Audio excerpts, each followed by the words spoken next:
welcome back to the Sport Management Leadership Speaker Series. My name is Dr. Casey Rudzinski, aka Dr. R. We are sharing stories, highlighting helpful hints, and leaving leadership lessons from professionals of sport and athletic industry. Our guest today is none other than Clyde Weems, coming to you from Seattle, the greater Seattle, Washington area. Clyde has a nice little background, wide different areas from the West Coast to the East Coast and back to the West Coast. So I'll let Clyde introduce himself and give you a little bit about him. So, What's up, how you been, man?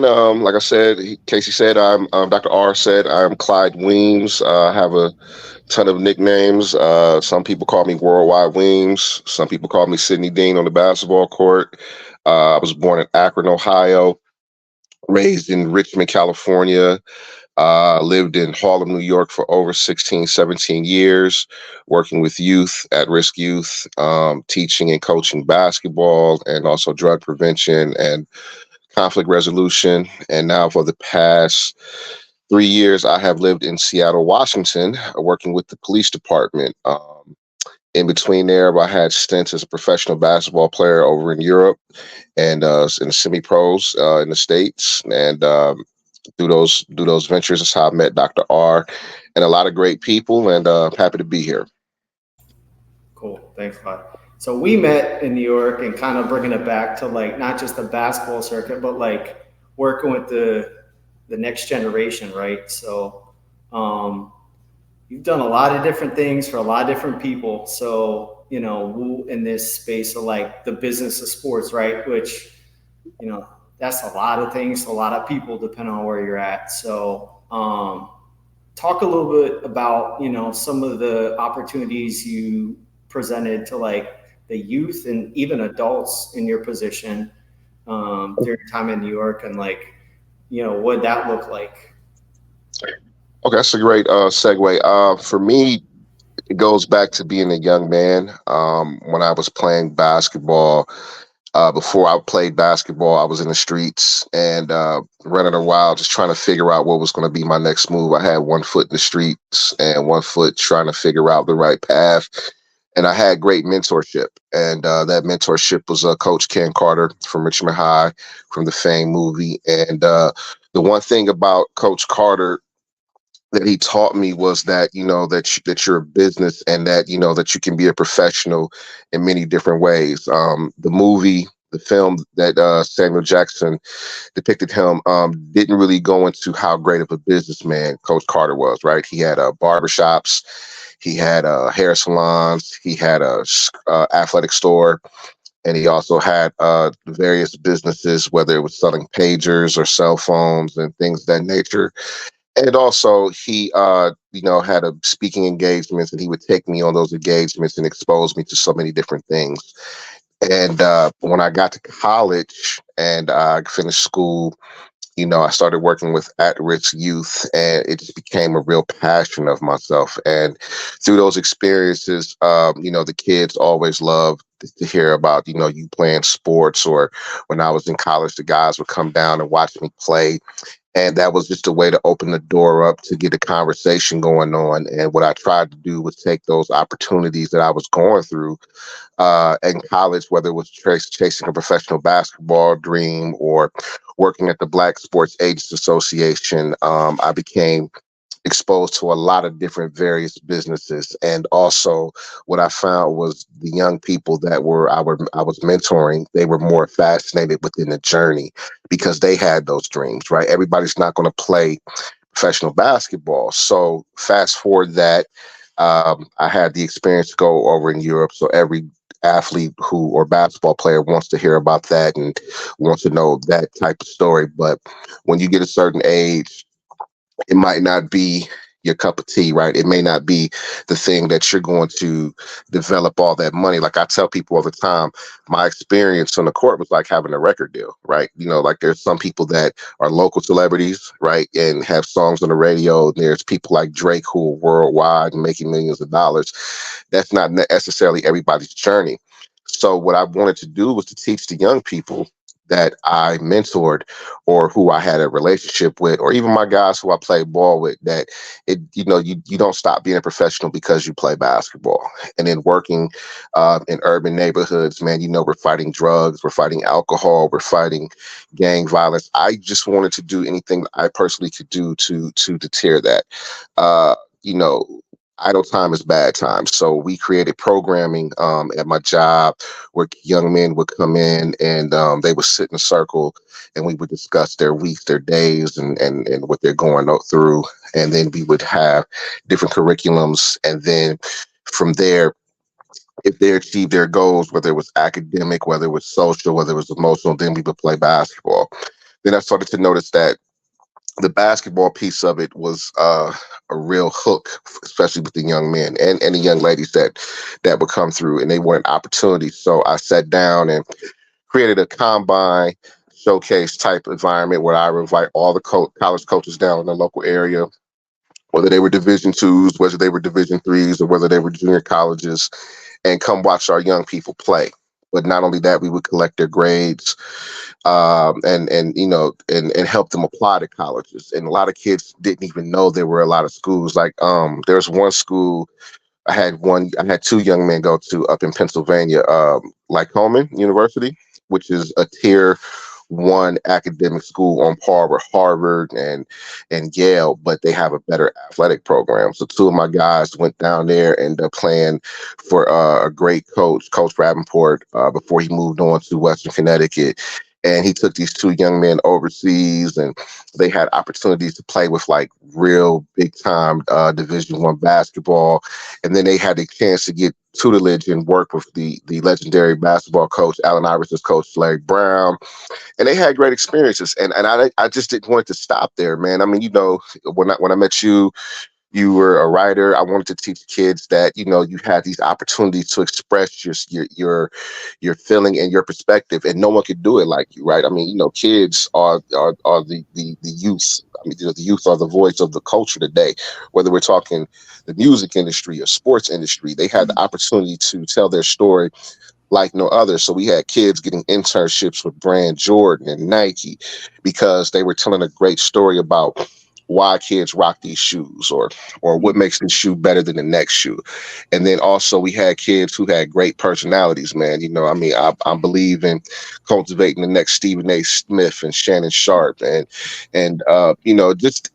we just had fun with it. And then when you look back, you're creating so many memories, man. And just because of my journey, I've been a sports agent, I've been a pro basketball player, I've been a teacher, I'm working with the police department, which I never ever thought that I would do. And I've had these great experiences. So, one day when I cut back and tell my story, I have so many ways to go about it. And I think that's just what life is about, man. I think it's just about cultivating experiences and sharing your gifts. And I think that pretty much sums up the question. Sorry if I rambled No, you're for a good. long time.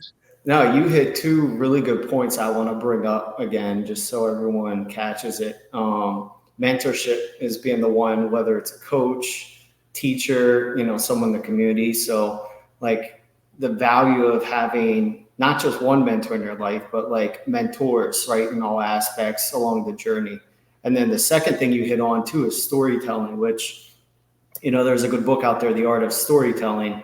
And, all the people throughout time have had some sort of story, right? Whether they're in the professional sports space, the collegiate sports space, everyone has their journey. So I think even with today's environment in social media, like storytelling is still a huge part of that too. Um, Go ahead. Yeah, I agree. I agree. I mean, life is one big story, and Mm-hmm. it's just everybody has a story, right? But I think the key thing is being charismatic and telling your story and telling it Mm-hmm. from your perspective. Um, for me, basketball is a big part of it, right? Mm-hmm. But I'm not Kevin Durant. I'm not LeBron. I'm not Ja Morant. I'm not Anthony Edwards talent level. But I'm a guy that went to a public school in the 90s where drugs and alcohol and violence was at an all-time high. I had no help. other than meeting Coach Carter. My parents didn't go to college to play sports and get scholarships. They didn't know the process, right? I had to figure that out on my own. I went there. I went to committed to a Division 1, but didn't qualify academically. Had to go to JUCO for a year, played a year, ran track, did all these different things. Ended up at a Division 3 in Southern California, where I'm in LA, right? And LA is the entertainment capital of the world. And I had the opportunity to play with NBA professionals. I had an opportunity to play with McDonald's All Americans, but I also had a chance to go through the communications department to learn how to hone my skills and tell my story, and have these type of motivation things. And I'm also a guy that got hurt, had to, tore his Achilles tendon, and had to rehab and get better, get stronger, and change his game up, and still get a pro look. Played a few years, and then not only that, had a dream of playing at Rucker Park. Now, see, the guys in New York, and you know this case, Kay, Mhm. Yeah. uh, they take for granted what they have in New York in the summertime, right? Like, there's no place like summertime basketball. Now, Mhm. when you're a kid from Richmond, California, and you hear stories of the legendary stories of Dr. J going against Joe Hammond. And then you hear stories about Vince Carter coming up to go against A. Butter, right? Mhm. Adrian Walton. Shout out to A. Butter, my man. You want those opportunities. And I'm a guy that moved to Harlem to take a job. I mean, I had the opportunity to go play at the legendary Rucker Park and get a nickname, you know? So that's Mhm. my story, because there's a kid from where I'm from or similar to a place like I'm from who's going to hear this and they're going to be like, yo, I could do that too. Now, the important thing is, how do you present that story, right? And, you talk about your student athletes, and you and I have had this conversation before. It's all about utilizing your platform. Mhm. Utilize your platform. And I think one of the best people to ever do it was a friend of ours. Shout out to Clyde Weems, aka Homicide. Rest in peace, my brother. I think he's probably the best person to ever master using his platform, no matter what he did, no matter where he was at, and he did Mhm. it with a passion. So when we're talking about telling our story, it's just how you present it, right? If you come out and you get a dinner, right? If you eat a steak dinner, if someone just throws a piece of meat on a plate, it's like, but when you put the garnish on it, right? The Mhm. little Mhm. lettuce, or not the lettuce, but the garnish and the mashed potatoes, and you put the gravy or whatever on top of it, it looks better. And that's just what people got to do. Mhm. Why should we care about your story if you're not presenting it right? Mhm. Yeah, no, that's it. Yeah, there's a lot to unpack there. So, yeah, with Corey, just to touch on that, his nickname was Homicide because he was just always killing people on the court. But he went from, just a kid from the Bronx to barely starting high school, kind of like Michael Jordan-esque story, to Beefing um, in the middle. getting a full ride to Division 1 HBCU, and then end up playing overseas for a little bit before he found his niche in the NBL, a league in Australia, and before eventually transitioning to being one of the main broadcasters for the league and representing Australia as a whole. And so, it's just different chapters in your life. But I want to go back a little bit. You hit on like kind of some of the challenges like in the 90s, and I would say challenges today are a little bit different, right? We have more resources, but I would say mental health issues are probably the modern day issues that more student athletes face today. um, and then also too, I would even add to the mix, media, right? Media can be a challenge of itself because, media back then, you might have had some newspapers, but, there wasn't, there wasn't a lot of noise. There was Right. pretty much one or two sources. And now it's coming to you from all angles. So, now more than ever, student athletes or sport industry professionals, they need to be equipped to give, not just a response, but like a response that's like the right response, or you don't want to say a certain thing, or, it's a lot to take in, you know what I mean? It And so I is. think, so I think going back to what you're saying, what communication is like, communication is probably one of the best, and you could disagree with me. I would say communication is probably one of the most important skills in the sports industry today. No, I agree, man. I think no, I believe. I'm not even gonna say I think, Dr. Arth. I believe that it is the most important thing because kids today are celebrities at 12, 9, 12, 9, not age 9 to 12 years old, right? By the time they get to high school, they already have a following. Like case in point, the kid Mikey Williams, right? Who Mm-hmm. played, who for our viewers who don't know who Mikey Williams is, was one of the top players in the country, had $1 million Puma deal, and ended up having to fight for his freedom. And luckily, got his freedom and will be playing at the University of Central Florida. When you hear his interviews, talk like a street kid, in my opinion.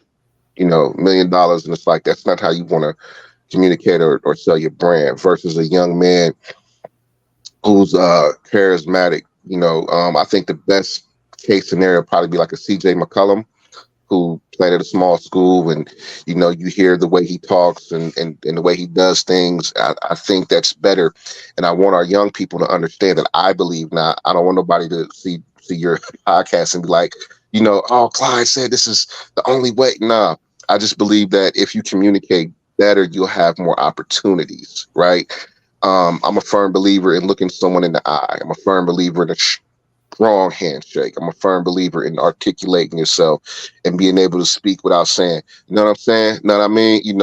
Like coming from where I come from, even to this day, I just made 47, but the friends that I had since I was childhood, they still speak with slang and a certain thing. And that's cool when we home. But if you're trying to get those millions of dollars or you're trying to get that 6-figure contract that you want, you have to be able to present yourself, communicate your story, communicate what you're about, your morals, your values, your beliefs, what makes you think that you're a great talent, and you want to be able to sell that. So you have to communicate that. And There's a reason. There's a reason why Stephen A. Smith is on top of the game. In my opinion. and I would add to that. Sorry to cut you off. I mean to. No, no, no, no. But I would add to what you're saying. I agree with everything what you're saying, and then I would also add um, the way Bruce Lee once described being able to express yourself authentically, right? Because everyone's different, and let's say someone like, not to bring the basketball analogies in, but Boston Celtics. Come on, man. I don't want Jalen to talk about the Celtics. Jalen Brown, right? Mhm. With the cow, but Jalen Brown, very intelligent Yeah, young man, and the way he expresses himself is a result of who he is. It's not fake. It's he's genuinely interested in things like chess. He's actually interested in non uh, non-sports aspects, and so exactly. he's able to become what the youngest what was it president of the president or vice president NBA. NBA Association. Yeah, Mm-hmm, mm-hmm. yeah. So But yeah, I mean that's what it is, man. Listen, when you go to college, right? And it's a little different for me because I went the JUCO route, and a lot of times in my era, there were a lot of young men who went to college and still wanted to perceived like they were gangbangers and hoodlums and gangsters. And you know what? I fell into it my first year of college. I'm not gonna lie, because you're so afraid of being not considered from where you're from anymore, right? But you're in college and you need to take opportunity of those things. You have to have the ability to try new things, and you never know what you're gonna love. Like I'm becoming an avid golf player. I learned that because I went to play golf with some friends in college. Uh, I love fine wine. Because you start hanging out with people who do that, and in turn, you start looking at life a little differently, right? When you meet people who have their finances in order and they're teaching you about investing the money or planning for the future, your life changes, man. I wouldn't have been able to travel the world let alone go overseas to play basketball in Italy and Germany, if I didn't get a passport. I had no idea about that, man. And you just talked about Jalen Brown. You have to take advantage of these opportunities that you have, especially at a higher education, right? Because you never know, you'll never have this time again in life and freedom to express new things. And you don't even know what you're good at. That's the crazy part, though, Doc. Like, we don't know what we're good at, man. Like, I wouldn't know that I was articulate. I wouldn't know that I'm comfortable in front of a camera or mic if I didn't go out there and took advantage of that at a college. I mean, no disrespect to any rapper, but in my community, everybody wanted to be Master P at the time or Jay-Z, because they were rapping and they were selling stuff. I didn't want to rap, man. I didn't want to sell CDs at the trunk of my car. That's no disrespect or shot to anybody that wanted to do it. But I wanted more. I wanted to see the world. I wanted to get out my environment. I wanted to get out my environment so I could come back and put something back into my environment positive. You know what I mean? And you and I have had countless discussions about the importance of it. Even when we talk about Rucker Park, man, when Greg Marius, the other guy, rest in peace, started, he just wanted a place where kids could enjoy and have, themselves and have fun and see NBA stars that they couldn't afford to see during the regular year, man. And I think that's just important about it. A guy like Jalen Brown needs to be highlighted because of his, articulation, because of his outside interest. Because the one thing that we don't discuss enough, and I feel this is important, the sports that we play is a very small part of our life, right? They want to make it seem like 34, 35 years old is old. That's young in the game of life, right? We have so much more living to do. So much more to do in life, man. I just turned 47, and I tell people I'm just starting my prime. I don't know what I'm gonna do next, but I got a lot of work to do, man, and we all have a lot of work to do. So Yeah. But I'm curious, let's talk about some of the opportunities that, your the youth and your position in New York came across in the sports industry, and, what that looks like. And then also now, currently, you're a peace officer in Seattle. And I wouldn't doubt that you've already helped some of the youth and some young adults with opportunities in sports industry. So, yeah. what do those look like? What opportunities have you seen, and who have you Well, helped? first we'll work backwards. Since Okay. I've been in Seattle, Washington, I'm a community officer, and I took the job because I wanted to do something different within the community. I believe, one of my heroes, Malcolm X, once said, "If you're not part of the solution, you're part of the problem," and I stand by that. And when I see idle youth not doing something, I take exception to that. So what happened was I reached out to the police department. I asked them would they be interested in sponsoring a basketball combine in Seattle for high school students, both male and female. And what I wanted to do was give them a different experience, right? I wanted to give them an NBA experience. So the police department gave me access to the combine equipment. So what we did was we had the vertical jump, we had the broad jump, we had the shuttle drill, we had 3-point shooting, and then we had gameplay. And the cool thing was I reached out to the Police Foundation, and a former NBA ball player, 14-year pro Spencer Halls, and state of Washington legend, reached out to me through the Police Foundation and ended up donating a large sum of money, which paid for the entire event. And each kid who came in the event had an opportunity to display their talent, but more importantly, have fun, man. And the dynamic in Seattle is a lot tougher than that I would know.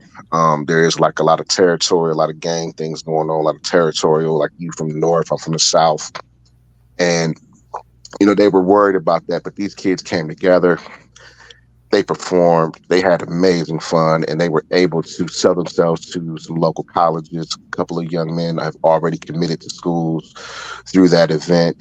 And then the crazy thing was, I had no idea the impact that it would have. It made the news out here, and I got reached out through another company. I can't say their name yet until the event happens, but I'll tell you off camera.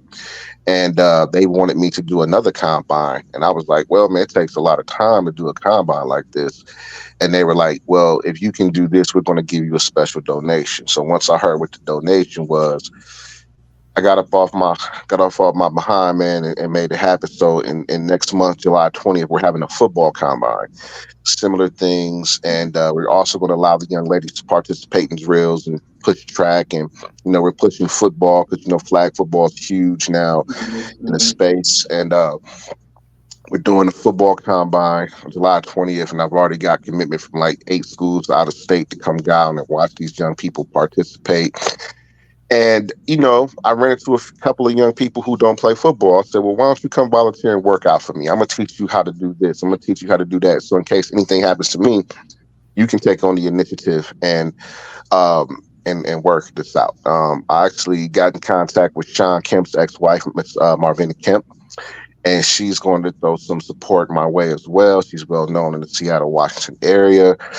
I have nothing but support from the police department. And what we're doing is we're not just creating a sports event, but we're creating an event where kids are going to be occupied, and that's going to in turn like lower like any crime or any altercations that can happen, man. And you talk about creating opportunities. We got one young person who actually reached out to a media outlet, and they're going to cover the combine for us at the media outlet on camera. So they're getting their first taste as a commentator, and they have a great access to me. They're going to follow me. They're going to let me talk and run my mouth, which I do very well about the event. So I mean, it's just things like that, man. You never see, everybody's not going to play sports, right? Everybody doesn't have the passion to play sports, but you can tell the story. And again, we touched on it earlier. You know, um, what's the reason behind the combine? What is your story? Why do you want to participate in this combine? Yo, I like those shoes, bro. Why are you rocking those shoes, sis? Those types of things, and everything has a story. Now backtracking to New York, it was the same type of event, man.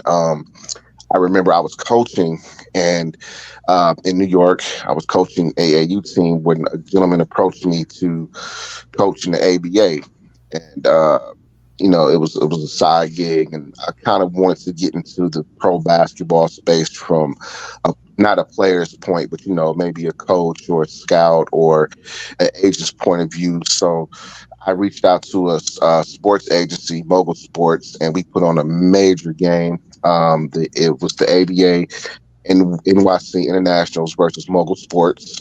We played at the legendary 4th Street Park, the cage. For the people who don't know, in New York, we had a former NBA guy, my guy Gordy Malone, play.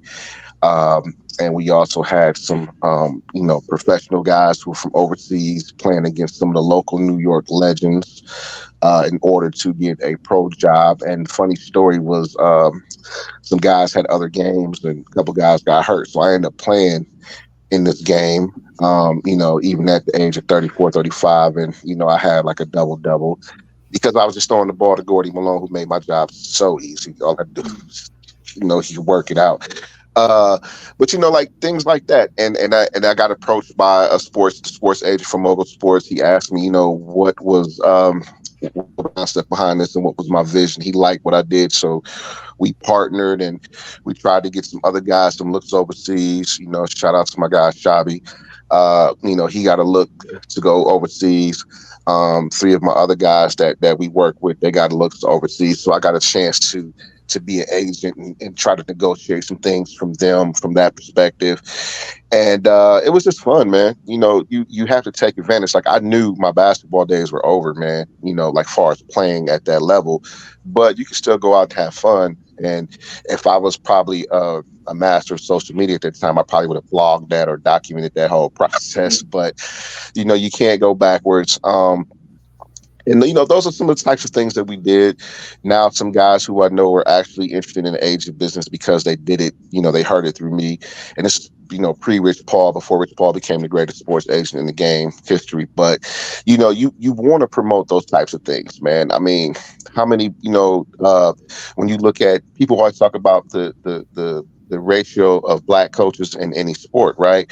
That's cool to be a coach, but how about we talk about the GMs, right? Why don't we promote you being a general manager or a vice president or something like Mhm. that? You know the game, you know the players. Why don't you become an executive? Executives make more money, they last longer, and they have a bigger imprint on the game versus the players, right? I mean, everybody knows how great Michael Jordan was, but you can't talk about Michael Jordan and Scottie Pippen without mentioning Jerry Krause, right? As the guy who put together the team. And I think that kids have more opportunities, or better opportunities, to become an executive at that level versus an athlete. So these are the things that I try to promote. And there's so many programs through Nike. There's so many programs through the NBA. There's so many programs that people don't take advantage of, man. Right now at your school, has there anybody come up to you and asked you about being an executive at a pro league? Not yet, but I think you might plant the seed, so we'll see. Yeah, man. Go out and leave your mark, man. I mean, to me, it's more fun being the plug, right? Being the plug, being the guy that plugs everything in and leaving your mark, man. A lot of kids call me Worldwide Weems as a nickname. I didn't give myself that nickname. There was a guy, Worldwide West, and they were like, "Dang, Coach Clyde, you're a poor man's Worldwide West because you know everybody and you know everything." And I was like, "I like that. We're gonna call you Worldwide Weems," and that was over 14 years ago, and I just stuck to the nickname, and it's cool. I wish I could be Worldwide West, on that level, but I'll be happy what I'm doing right now. Yeah, two things you hit on, which were gems, I think, is special events, which has become a huge part of the sports industry now, right? From clinics to combines to even workshops. Like special events are everywhere, but what makes your special event different? And who are you working with to make it even better? So I think that could definitely provide opportunities. And then the other thing too is international, thinking outside of just where you're at and thinking on a global stage, or even getting out of your comfort zone and looking at like where are some opportunities in some different states or areas that I've never been, or maybe I want to go there. Yeah, So I thought those were you know I mean, gems. you hit that on the head, man. You can't be afraid. You can't be a big fish in a small pond, man. You got to go out there in the deep water where there's some sharks and barracudas out there, and still hold your own, man. I mean, like, when I tell the story about my basketball side, I mean, people think it's easy going overseas. That's not the case, man. You're in a country where you're probably the only black person that they've ever seen. You know, everybody doesn't speak the language. Um, your style, the way that you play, may not be compatible, but you have to go out there and still perform and be a professional, man. You know, Same thing in business. A lot of guys get these internships and they get upset that they're starting in the mailroom, but hey, work your way up. Let your work speak for itself. Straight up. What would you say, as far as some guidance or feedback for anyone who's currently a student in sports management and looking to gain some either leadership experience or just industry experience in general? Like, where should they start? I know we talked about like a bunch of different opportunities, but what would you say is like a good starting point outside of having a good mentor too? I mean, for me, I say start your own event.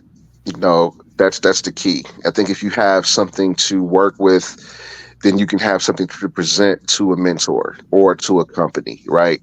First event I ever threw on my own, and it's so funny because you can still look this up online. Was my college was it wasn't a party school per se, right? So I threw a Midnight Madness, had an event where I raised giveaways through the African American Association, also through the fraternities and sororities up there at Laverne at the time. And had my boy DJ, had the guys I knew come down, put on a show where there was a dunk contest, 3-point shootout. We had a dance off, and I recorded it and I put it together, and then I started to present that as my resume, and I would present that to Nike. I would present that to Adidas at the time, and also the other people who were looking to do brand ideas. And I wanted to be able to have event coordinator on my resume, right? That's where I would start. That's just one way to start. So you can go into a place and have something to present. Another way that you can do is you can see what you can do for that company, right? There's always something that companies need done. And, sometimes you might have to do it for free until there's a paid opportunity, right? To get your name out, to cultivate those relationships. Also, there's another way that you can do it. I mean, hey, don't be afraid to call the CEO, the top guy, right? And just introduce yourself and to see what you can pick from that person. I think what's that movie, The Pursuit of Happiness with Will Smith, when he was trying to sell insurance, they had a blueprint that they wanted him to follow, but he ended up calling the top guy and ended up cultivating a relationship, and he didn't get that sale, but he made a lot of different relationships in that scene to sell the insurance and those packages. And I'll stand by that, man. I mean, CEOs are top guys for a reason. They want to see people with spirit, ambition, and drive. And you want to stand out. Now, I'm not saying go be obnoxious and be like, I must change the, you can have Kanye confidence, but keep it quiet. You know what I'm saying? Like, everybody's not going to be Kanye. Everybody's not Kanye, but you can leave that Kanye type of impression, just by shaking a hand and by having a conversation and giving a perspective of the industry. So, start your own and be ambitious, man, and make your mark. That's the best advice I could give. Wow, that's great. So, where can people find you, follow you? How can they get in touch with you if they have any questions about your background or any advice that you may have? If you're looking for me, man, you can find me on Facebook, Clyde Weems. If you're looking for me on Instagram, Worldwide Weems, you find me on LinkedIn. I'm also on TikTok. I don't use that much, but I'm just trying to have it. I haven't got the Snapchat bug yet, but you can find me on all social media outlets. If you're interested, you have any questions, just DM me. If I don't get back to you right away, I definitely will reach out to you at some point and get back to you. Also, if you want my information, you can hit Dr. R up. He'll gladly serve that to you. And, we can talk anytime. I'll leave you with the last words. So, any last words for anyone, sport industry professionals, future leaders in the space? You know what? I want to quote our friend Corey Williams Homicide, who passed away. And he said something in an interview, one of his last interviews, that just really stuck with me. Don't make no excuses. Go out and do it to the best of your ability, and just leave your mark. I think that's just important. Excuses, everybody has them. If you want something, you won't have those excuses, man. Just go out and be your best and enjoy the journey. You might not end up exactly where you want to be, but you might end up where you need to be. I think that's just the best thing that I could say. Wow. Thanks, Clyde, and thanks everyone for tuning in. Until the next one.